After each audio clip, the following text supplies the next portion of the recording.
Bismillahirrahmanirrahim. Assalamualaikum warahmatullahi wabarakatuh.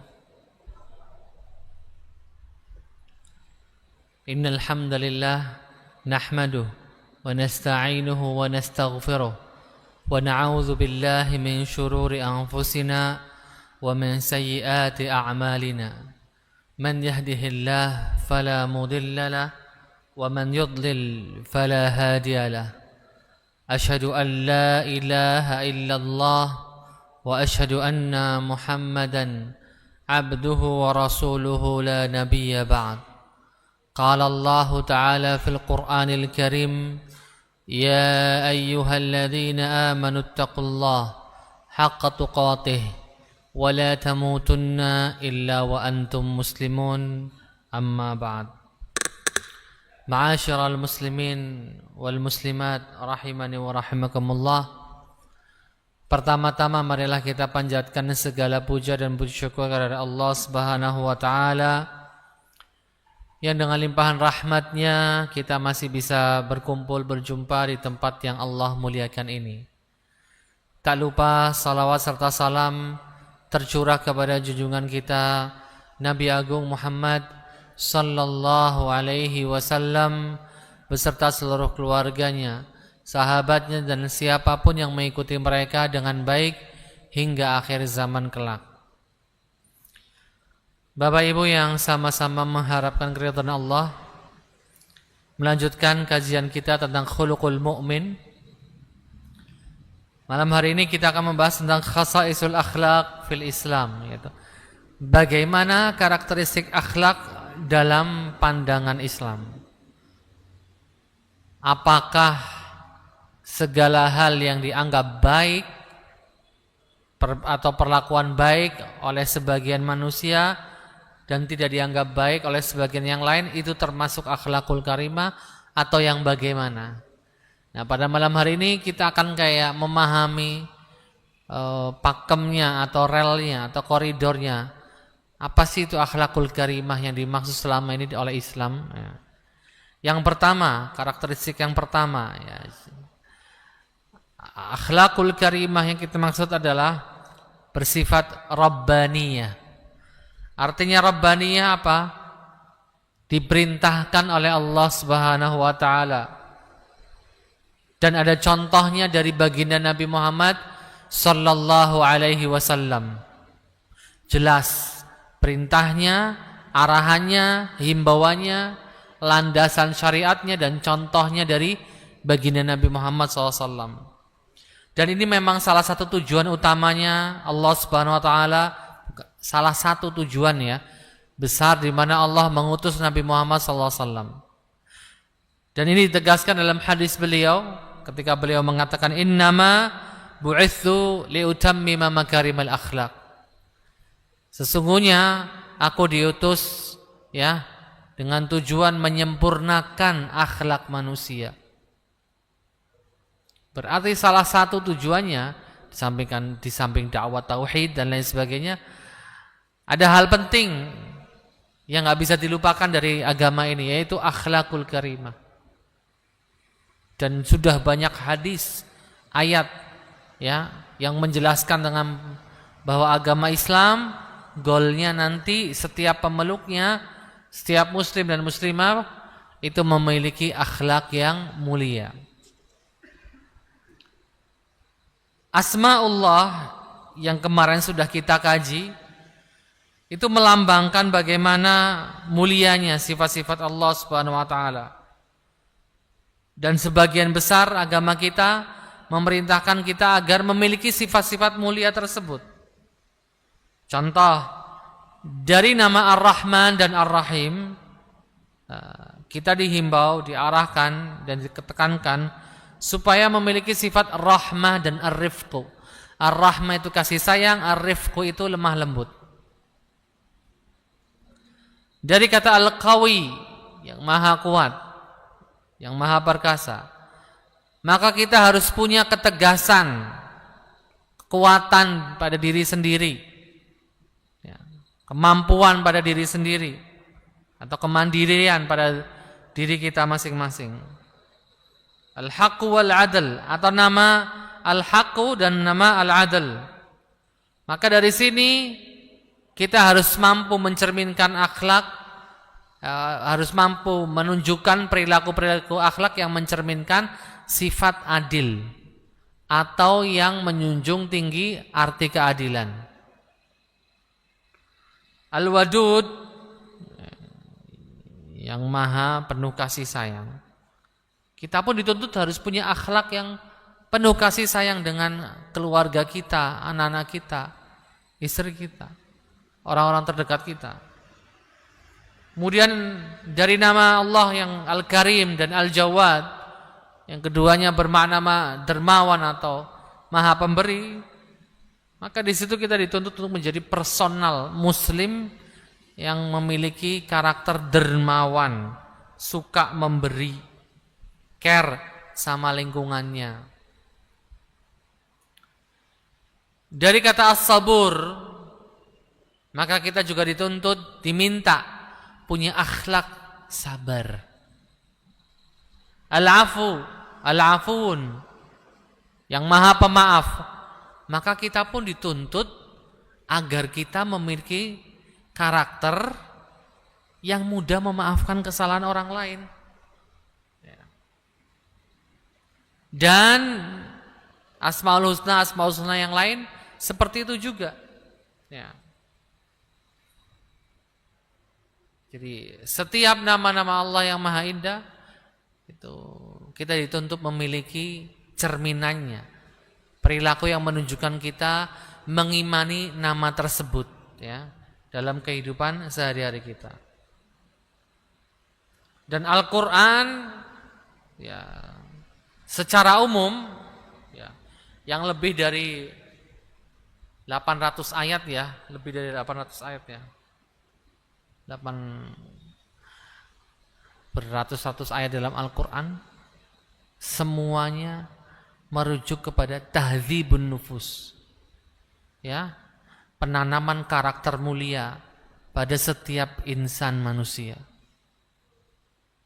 Semua ayat-ayat Al-Quran goalnya ke sana.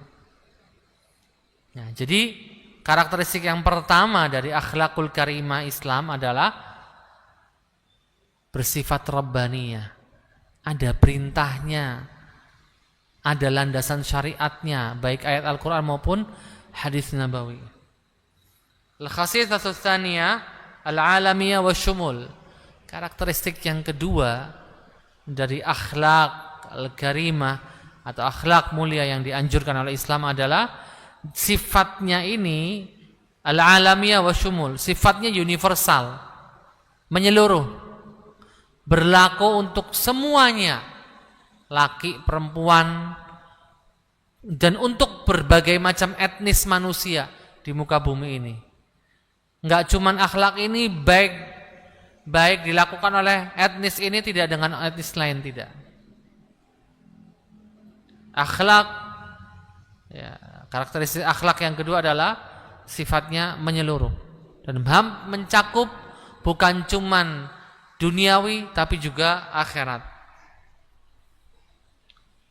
Dan akhlak mulia ini bukan hanya sesama manusia saja, tapi juga manusia kan diperintahkan punya akhlak kepada hewan, ya, kepada makhluk-makhluk di sekitarnya, kepada lingkungannya. Nah, ini ciri istimewanya akhlak dalam Islam, itu bukan cuma cakupannya antar sesama muslim. Kamu harus jujur sama muslim, sama non muslim nggak perlu jujur, nggak bisa. Islam memerintahkan kita jujur, ya, kepada muslim, non muslim, kepada yang tua, yang laki. Nggak boleh menzalimi, ya, jangan menzalimi siapapun. Berlaku untuk semuanya. Nggak cuma di etnis tertentu, ras tertentu, bangsa tertentu, dan lain sebagainya. Kemudian maksud dari alamiah juga, akhlak ini bersifat universal, berlaku kapanpun, dimanapun, dan di setiap masa. Nggak cuma berlaku di zaman Nabi atau zaman sahabat, kemudian beberapa akhlak nggak berlaku di zaman sekarang, tidak. Berlaku di Mekah, berlaku di Purwokerto, tapi nggak berlaku di Gaza. Enggak. Semuanya ini nggak ada batasnya.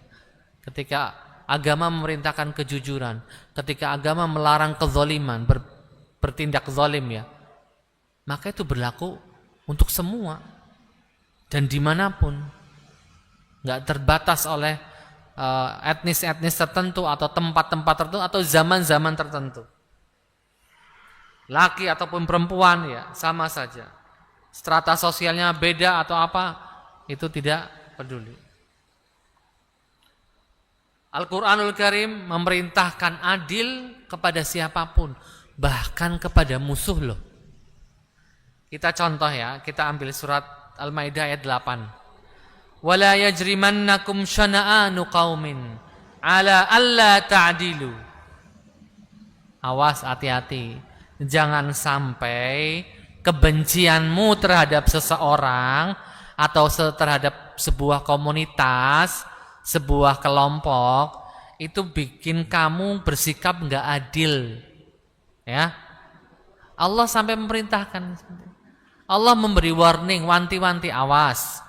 Kebencianmu, ketidaksukaanmu, antipatimu terhadap seseorang atau terhadap sebuah komunitas atau kelompok itu menyeret kamu jadi punya sikap enggak adil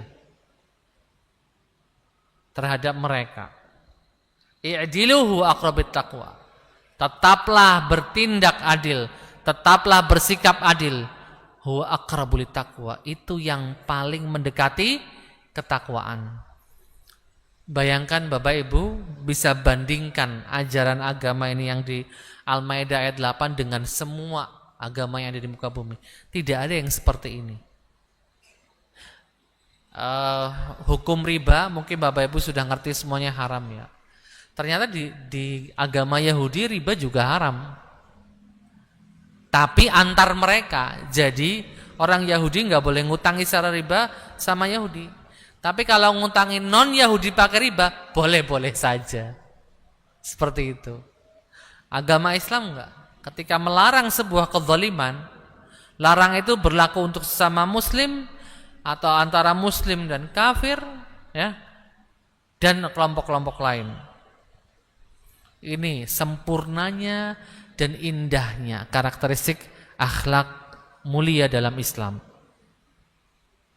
Kemudian kita tahu bahwasanya agama Islam melarang kaum muslimin untuk al-i'tida. I'tida itu berbuat melampaui batas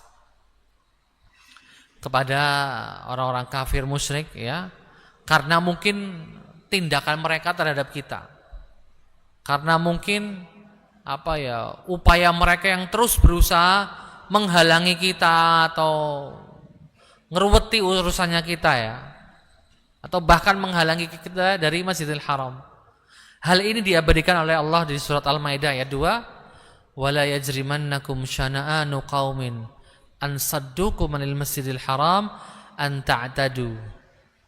Ya, jangan sampai kebencian kamu terhadap sebuah kelompok yang sudah menghalang-halangi kalian untuk datang ke Masjidil Haram ya, an ta'tadu, menyeret itu semua menjadikan kalian berlaku atau bertindak melampaui batasan.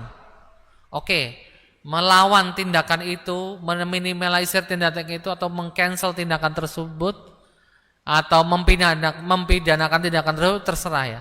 Tapi larangan Islam satu, al-i'tida, jangan sampai melewati batasan.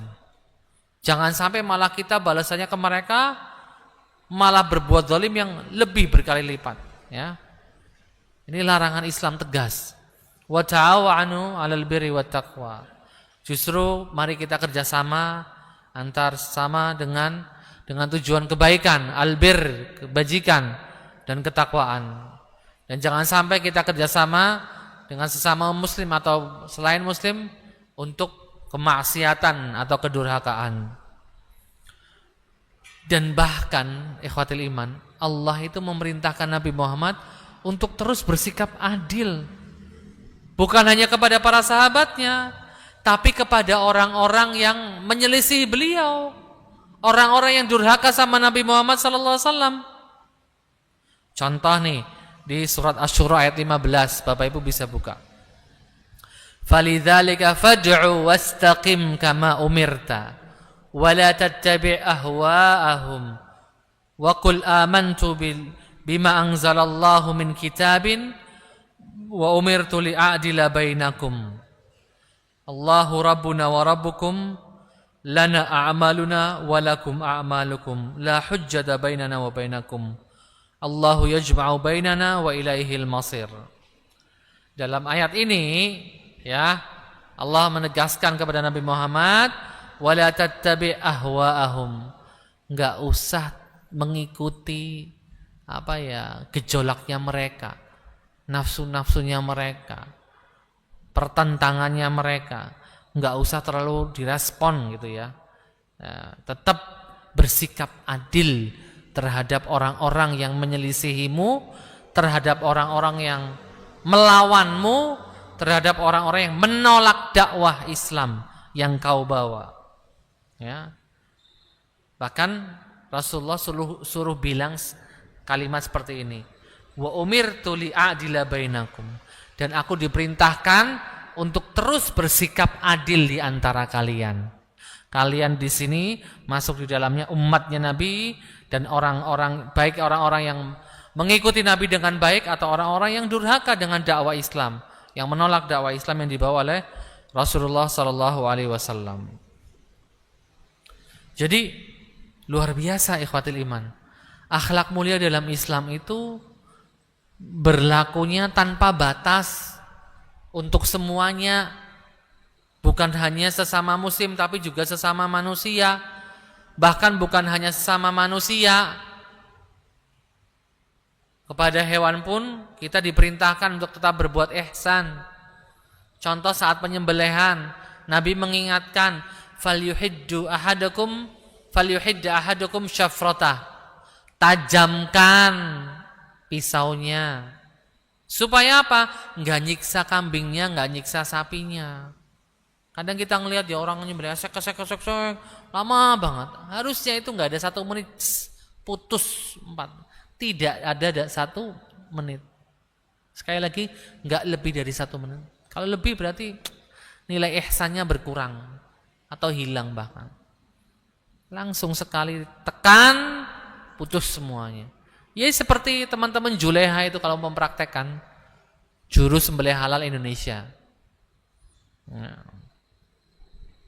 Contoh dalam hal penyembelihan. Bahkan Umar bin Khattab pernah menegur salah seorang yang terlalu memberatkan hewan tunggangannya. Waktu itu kan ada keledai yang dia pelihara. Suruh bawa barang-barang yang sangat berat sampai keledainya kesusahan jalan. Itu ditegur sama Umar bin Khattab. Seindah itu akhlak Islam, ikhwatil iman.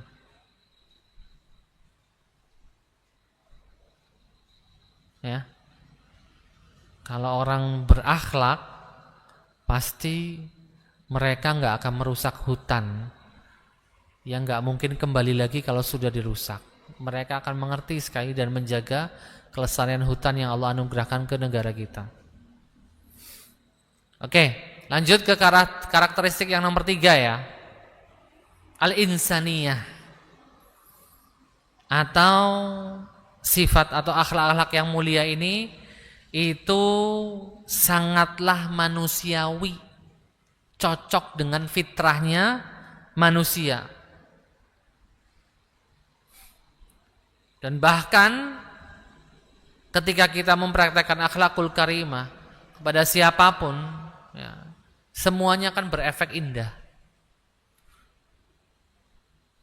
Masih ingat bagaimana ada seorang wanita yang nanti disiksa di neraka karena dosanya mengikat seekor kucing sampai mati karena nggak dikasih makan, nggak dikasih minum, tersiksa, lapar, haus sampai mati.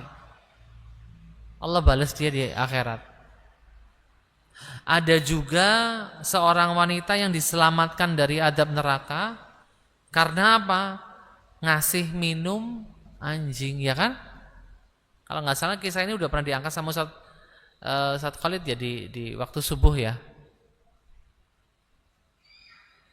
ngelihat anjing kehausan mau mati. Ini ada seorang perempuan yang nggak baik-baik.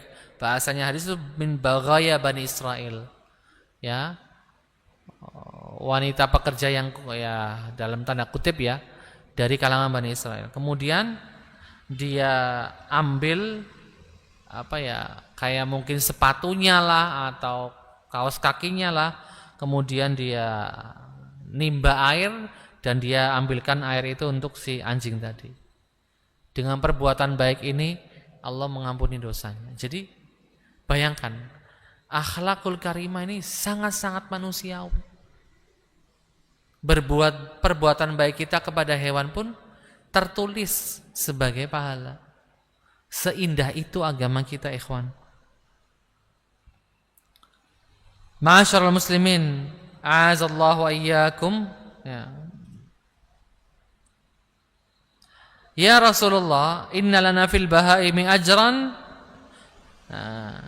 Ketika Rasulullah menceritakan ya bagaimana ada orang bisa masuk surga karena tadi ya ngasih minum anjing yang sudah mau mati kehausan, sampai beberapa sahabat nanya, loh emang di hewan kita bisa dapat pahala ya Rasulullah?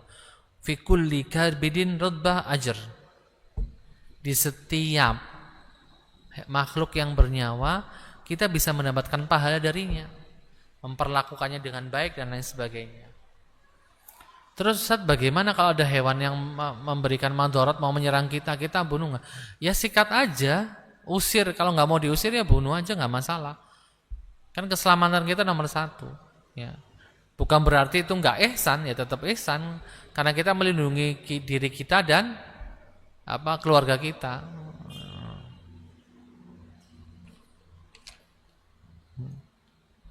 Kemudian wa yu'allimuna an-nabiy al-ihsas bi ikhwanina al-muslimin minal jin. Sampai ikhwatil iman, ada titik di mana Nabi itu ngingetin kita bahwasanya kita di bumi enggak tinggal sendirian sama manusia, sama hewan, sama tumbuhan. Tapi ada makhluk lain yang namanya jin juga tinggal di bumi. Maka ketika Rasulullah SAW membaca Al-Quran, kemudian mereka bertanya kepada Rasulullah SAW tentang makanan halal bagi mereka, Nabi menjawab, lakum kullu 'azmin dzukira rasmullah alaihi yaqau fi aidikum au farma yakunu lahman wa kullu ba'ratin 'alafin lidawabikum. Tulang kering dari hewan yang disembelih dengan nama Allah dan kotoran hewan halal yang sudah mengering, itu bisa jadi makanan buat mereka. Maka dari itu Nabi melarang istinja dengan tulang kering atau kotoran hewan yang halal lagi kering dipakai buat istinja. Istinja itu untuk membersihkan ya najis yang menempel saat kita buang hajat. Nah itu sampai Rasulullah melarang, karena itu bisa jadi nanti makanan dari jin yang beragama Islam. Kalau jin kafir sih makan apa aja. Kalau jin muslim kan masih memperhatikan halal dan haram ya. Sampai ke ranah situ kita diingatkan Bapak Ibu. Jadi luar biasa akhlak mulia dalam Islam ya. Kemudian yang keempat, al-khasisatur rabi'ah al-wasatiyah. Akhlak mulia dalam Islam itu pertengahan, enggak ekstrim kok, pertengahan. Tawazun, balance, seimbang. Ya logis juga, diterima akal kita. Perasaan juga oke. Ya. Contoh gini, Pak, ada yang nampar pipi bapak gitu ya misalnya. Mungkin karena kesel ngeliat muka kita gitu, tampar tiba-tiba. Kalau kita marah manusiawi kan.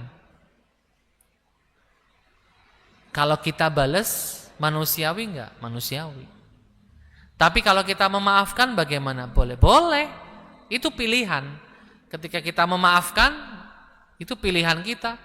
Dan Allah berikan pahala. Padahal kita mampu balas loh ya. Mampu banget balas. Bahkan bisa balasnya 3 kali lipat bisa. Cuman kita tahan. Mungkin ini orang lagi stres, lagi depresi, lagi banyak masalah gitu ya. Tapi dalam ajaran agama lain diajarkan bahwasanya kalau pipi kanan kamu ditampar, kasih pipi kiri. Ya habis. Iya kan? Kalau akhlak dalam agama kita sangat logis, diterima sama akal dan perasaan. Marah wajar, minta balas silakan, boleh, namanya kisos. Tampar balas tampar, boleh, silakan. Tapi kalau memaafkan boleh juga, bahkan Allah berikan pahala atas keberaniannya memaafkan dan dia mampu membalas.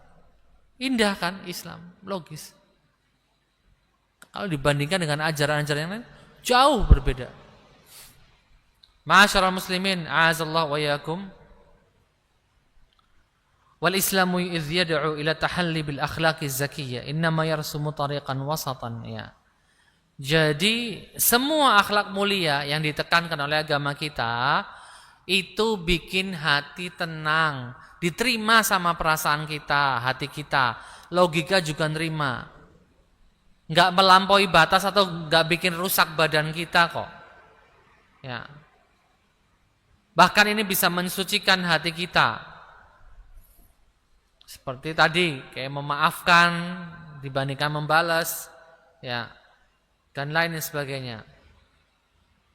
Ya karena manusia kan beda-beda ya Pak. Ada yang kayak tadi ditampar, dia tuh langsung marah, langsung emosi, cengkeweng, orangnya tabokin berkali-kali. Kurang ajar kamu ya. Bisa kan karena emosi. Tapi bisa jadi ada orang yang ditampar, loh kamu nampar saya? Oh maaf Pak, tadi saya lagi emosi banget. Sampai minta maaf, dia maafkan. Ada orang yang, oh nggak bisa, kamu minta maaf, enak banget, sini balas dulu sekali. Kamu naruh sekali, sini balas sekali. Boleh. Kan karakter orang beda-beda. Nah, Islam memfasilitasi itu semuanya. Maksudnya yang mau balas monggo, tapi jangan berlebihan balasnya.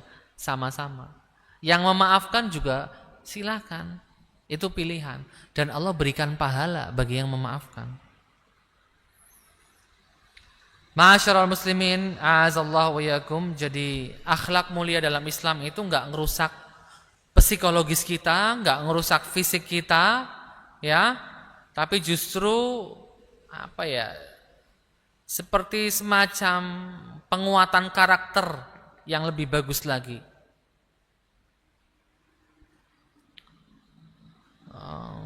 Bahkan kadang ikhwatul iman, seseorang kepengen mensucikan jiwanya, tapi sampai nyiksa badannya. Dia nggak mau makan apa-apa, bertapas medi, katanya ingin mensucikan jiwa. Dalam Islam tidak seperti itu. Islam mengajarkan puasa, Islam mengajarkan sholat, baca Al-Quran, berbagi dengan orang, ya, nggak sampai menyiksa badan kok. Jadi itulah indahnya akhlak mulia dalam Islam. Kemudian yang kelima, real. Maksudnya akhlak mulianya itu nyata gitu dan bisa dipraktekkan sama siapapun dan dimanapun. Nggak cuman omong doang, oh akhlak mulianya gini-gini. Nggak cuman kayak bayangan-bayangan doang atau kisah-kisah doang. Tapi bisa kita praktekkan. Jadi semua akhlak mulia yang diajarkan Islam bisa kita praktekkan semuanya tanpa terkecuali. Itu yang dimaksud waqi'iyah.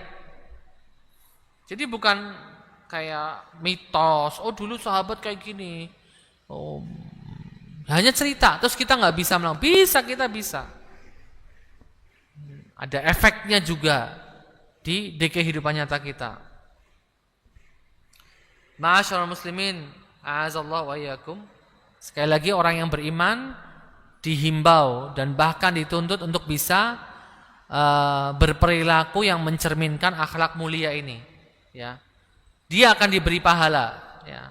Ketika dia berakhlak buruk yang sampai melewati batas, sampai menzalimi orang, ya berarti dia siap menanggung dosanya. Jadi sekali lagi akhlak mulia dalam Islam itu waqi'iyah, bisa dipraktekkan oleh siapapun, dimanapun dan kapanpun. Bukan hanya sekedar cerita indah yang kita baca, bagaimana akhlaknya Rasulullah bersama sahabat, bagaimana akhlak sahabat dengan antar mereka. Enggak, kita bisa mempraktekannya. Ya, jadi bukan sekedar cerita isapan jempol, tapi memang bisa direalisasikan dalam kehidupan nyata kita. Bapak Ibu yang dirahmati Allah Subhanahu wa taala, kita lanjutkan ke karakteristik yang keenam dari akhlakul karimah.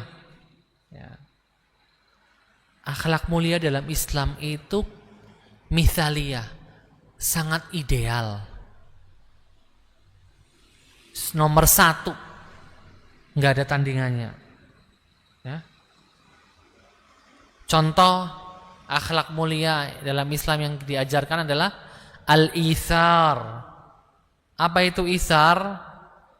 Mendahulukan orang lain daripada diri sendiri dalam perkara duniawi. Masih ingat kisahnya para sahabat Nabi di perang Hunain kalau nggak salah. 3 komandonya itu kehausan setelah perang. Akhirnya dibawakan air. Dikasih ke komando yang pertama, "Nih Pak, minum." Tapi dia dengar temannya di sana kehausan. Jangan aku dulu. Yang sana dulu tuh kehausan, ke sana.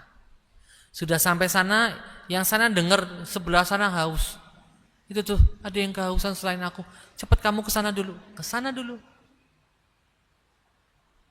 Sampai sana, ternyata udah mati orangnya. Udah gugur, udah wafat, syahid. Akhirnya balik ke orang yang kedua, udah meninggal juga. Balik ke orang yang pertama, sudah meninggal juga. Itu ithar, mendahulukan orang lain dalam perkara duniawi. Tapi kalau dalam perkara akhirat tidak boleh. Contoh misalnya, soft pertama kosong. Monggo, yang belakang maju. Nanti yang belakang dorong-dorongan, kamu aja. Jangan, ayo maju. Berlomba-lomba. Gak bisa. Ithar itu berlaku hanya untuk perkara duniawi. Wa yu'thiruna ala anfusihim walau kana bihim khasasah. Dan mendahulukan orang lain di atas diri mereka walaupun mereka juga butuh banget. Ini akhlak yang sudah amat jarang di zaman sekarang. Di zaman now kita susah menemui orang-orang seperti ini. Contoh lain ya, mithalia, idealisme, keindahan, akhlak mulia Islam yang teratas, yang terindah ya dalam perkara memaafkan.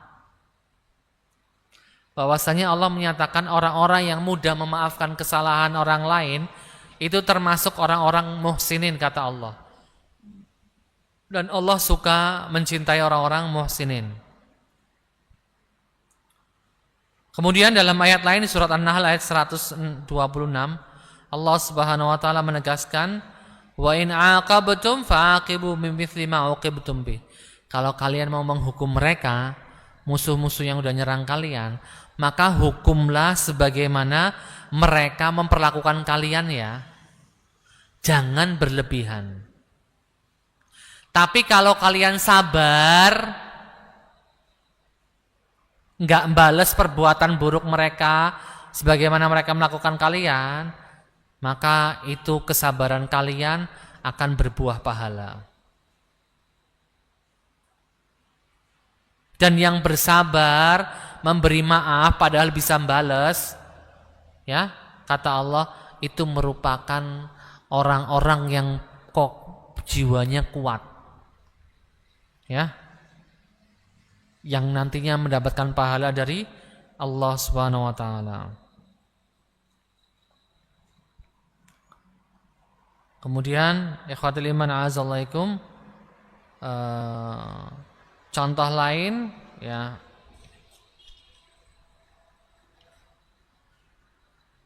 waktu Harun ar-Rasyid mengutus orang ke Imam Malik bin Anas rahimahullah membawa hadiah dari beliau sebanyak 500 dinar.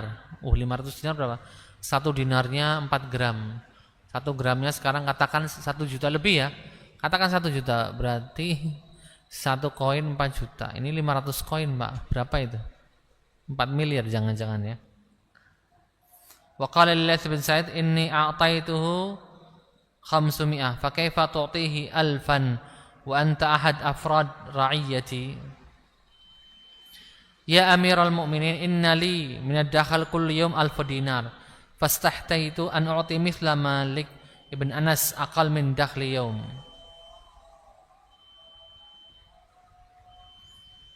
Ya, waktu itu sang khalifah memberikan hadiah kepada Imam Malik 500 dinar. Sedangkan Laits ibn Sa'ad ini salah satu tokoh juga ya, di zaman itu, tapi bukan pemimpin gitu ya. Ngasihnya 1000. Kata orang nomor 1 di negara itu, kamu ngasih 1000, saya aja ngasih 500 ya. Terus kata Al-Laits bin Sa'ad ke khalifah saat itu, ke khalifah Abbasiyah yang bernama Harun ar-Rasyid, ya Amirul Mukminin, saya itu punya pemasukan setiap hari 1000 dinar. Kalau aku cuma ngasih 500, malu aku sama Allah. Sedangkan aku punya penghasilan tiap hari 1000 dinar. Lah Anas bin Malik kan orang yang kita muliakan. Ya. Malik bin Anas kok ya. Imam Malik adalah seorang ulama yang kita muliakan. Bahkan beliau perintis mazhab Maliki. Nah, seluar biasa itu ya. Ini mau adzan dulu aja ya. Pak Ahmad silakan.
Baik, ikhwatul iman, a'azallahu wa iyyakum. Lanjut ya.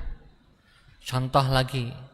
waktu ketika Salahuddin Al-Ayyubi berhasil membebaskan Baitul Maqdis atau Yerusalem dari cengkraman pasukan salib yang mereka waktu itu pertama kali masuk tahun 1099 Masehi. Mereka masuk membantai 100.000 nyawa, ya, tidak pandang bulu laki, perempuan, tua, muda, dibantai semua sama pasukan salib. 88 tahun setelah kejadian itu, tepatnya waktu Oktober 1187 Masehi, Salahuddin Ayyubi berhasil mengambil alih kota suci Yerusalem atau Baitul Maqdis dari pasukan salib. Dan beliau tidak melakukan pembantaian sebagaimana pasukan salib membantai kaum muslimin. Ketika ditanya sama pemimpin pasukan salib atau ya mungkin ketuanya atau yang sesepuhnya di antara mereka, kamu kok nggak melakukan apa yang telah dilakukan para pendahulu kami? Kata Salahuddin, agamaku melarangku berbuat seperti itu. Nggak boleh aku berbuat berlebihan sampai menyiksa manusia seperti itu. Ya, aku cukup ingin menguasai kota suci ini dan membersihkannya dari pasukan salib. Bahkan dari mereka dari Eropa yang mau tetap tinggal di sini silahkan, tapi nggak boleh angkat senjata. Yang mau kembali ke Eropa, kami siapkan kapalnya, silahkan. Dan setiap orang harus menebus sekian dinar, termasuk sang ratunya saat itu menebus dirinya. Semua komentarnya satu. Orang Eropa komentarnya satu sama Salahuddin. Kesatria sejati. Keteladanan yang sejarah pun gak akan melupakan Salahuddin. Mereka mengacungi jempol, bukan hanya kita. Musuh pun mengacungi jempol atas sifat kesatrianya dan sportivitas yang luar biasa yang ditunjukkan selama periode Perang Salib III oleh Jenderal Salahuddin Al-Ayyubi.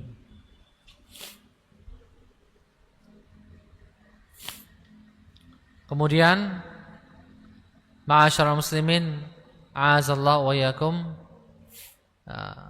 karakteristik yang ke-7 adalah al-jaza, bahwasannya akhlak mulia dalam Islam itu diberi balasan, pahala, ganjaran. Dan ini sudah sering kami sampaikan bahwasanya salah satu hal yang memberatkan timbangan kita di yaumul qiyamah adalah akhlak mulia kita. Ya. Dan di banyak ayat Allah Subhanahu wa taala sering memuji orang-orang beriman yang memiliki akhlak mulia. Jadi, ikhwatul iman azalaikum, ketika kita membiasakan diri untuk berakhlak mulia, maka dalam filosofi Islam atau dalam keyakinan kita, ini mendatangkan pahala. Dan ada efek positifnya untuk kita dan yang di sekitar kita. Ya. Mungkin yang diperlakukan dengan akhlak mulia merasa nyaman ya, tapi bukan hanya dia, kita pun akan merasa nyaman dan kita pun akan mendapatkan pahala. Kita bisa membersihkan jiwa kita dengan perilaku tersebut. Ma'asyiral muslimin, a'azallahu wa yakum. Dan bahkan ya, ikhwatul iman, orang yang terzolimi doanya kan tidak tertolak ya. Kalaupun yang melakukan kezoliman muslim, yang dizolimi kafir, maka doanya orang kafir nggak tertolak loh. Itu seindah itu dan seadil itu ajaran agama kita. Dan karakteristik yang terakhir adalah ar-ruqi wa taqaddum. Akhlakul karimah dalam Islam itu melambangkan keindahan, kemajuan, ya, keberadaban. Kita tahu bahwasanya setiap bangsa akan tetap bertahan kuat ketika mereka berpegang teguh dengan budi pekerti leluhur mereka, fadail mereka atau akhlak-akhlak mulia mereka. Dan ketika mereka meninggalkan akhlak mulia, maka saat itu bangsa tersebut siap-siap akan hancur. Dan ini sudah dibuktikan oleh fakta sejarah. Bahkan Rasulullah mengatakan salah satu tanda kehancuran sebuah negeri adalah ketika yang bersalah orang rakyat jelata dihukum habis-habisan. Pas yang bersalah seorang yang mulia punya jabatan atau enggak anak menteri atau apa, enggak dihukum, dibiarkan bebas. Itu merupakan tanda bahwasanya kehancuran dari sebuah negeri. Karena keadilan itu harga mati, harus ditegakkan. Keadilan ditegakkan, maka Allah memberikan keberkahan kepada negeri itu. Keadilan tidak ditegakkan, yang adanya penipuan, manipulasi, korupsi dan lain sebagainya. Ma'asyiral muslimin, a'azallahu wa yakum. Syekhul Islam Ibnu Taimiyah mengatakan, "Innallaha yuqimud daulatal adila wa in kanat kafirah." Ini saya juga belum begitu apakah betul ini perkataannya Syekhul Islam Ibnu Taimiyah atau bukan ya. Intinya begini, Allah Subhanahu wa taala akan membiarkan sebuah negeri tetap kokoh, tetap berdiri walaupun negara itu negara kafir ya, non muslim. Selama negara tadi menjunjung tinggi yang namanya keadilan. Wala yuqimud daulatadz zalimah, dan negeri yang zalim kepada rakyatnya atau zalim kepada negara yang lain tidak akan dibiarkan langgeng sama Allah Subhanahu wa taala. Walaupun yang zalim tersebut negeri muslim. Nah, seperti itu. Jadi aturannya apa? Menegakkan keadilan itu adalah harga mati, harus dilakukan. Ma'asyiral muslimin, a'azallahu wa yakum. Itu yang bisa kami sampaikan tentang karakteristik akhlak mulia dalam Islam. Semoga bisa memberikan kita wacana, batasan-batasan yang jelas tentang karakteristik dalam agama, tentang karakteristik akhlak mulia. Jadi akhlak mulia dalam Islam itu bagaimana? Ya, yang jelas aturannya ya. Dari karakter yang pertama sudah jelas. Akhlak tersebut ada dasarnya dari ajaran agama kita. Entah itu dari dalam hadis Nabi atau ayat Al-Quran. Ada juga contohnya dari Nabi. Para sahabat juga telah mempraktekannya. Jelas. Wallahu a'lam bishawab. Semoga bisa memotivasi kita untuk terus bisa memperbaiki akhlak kita dan bisa memberikan sedikit ruang dalam hati kita, jiwa kita untuk bermuhasabah. Ya. Apakah selama ini kita punya prioritas untuk memperbaiki akhlak kita atau tidak? Wallahu a'lam bissawab wal hadi ila tariqil mustaqim. Mari kita tutup pertemuan malam hari ini dengan bacaan hamdalah dan doa kafaratul majlis. Alhamdulillahirabbil alamin. Subhanakallahumma bihamdika asyhadu an la ilaha illa anta astaghfiruka wa atubu ilaik. Wassalamualaikum warahmatullahi wabarakatuh.